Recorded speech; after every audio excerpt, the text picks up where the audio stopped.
yəni özəl pensiya fondlarının yaradılması ilə bağlıdır. Özəl pensiya fondlarının fəaliyyəti əksər inkişaf etmiş ölkələrdə var və özəl pensiya fondları vətəndaşlara iki mənbədən pensiya almaq imkanı yaradır. Nəticə etirir vətəndaş həm dövlət, həm özəl pensiya fonduna ödəniş edir. Bu da imkan verir ki, vətəndaşımızın pensiya yaşı tamam olan zaman yalnız dövlətdən deyil, həm də özəl pensiya fondundan pensiya almaq imkanına malik olsun. Məsələn, əgər vətəndaşımızın dövlətdən, yəni dövlət pensiya fondundan aldığı pensiya məbləği 600 manatdırsa, onun yığımlarının əsasında özəl pensiya fondundan 300 manat əlavə pensiya ala bilər.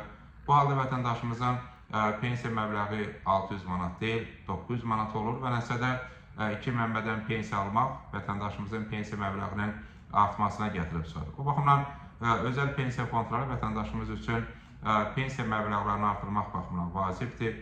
Çünki balda vətəndaşımız aylıq olaraq müəyyən vəsait ödəməklə pensiya yaşı tamam olanda daha çox pensiya almaq imkanına malik olur.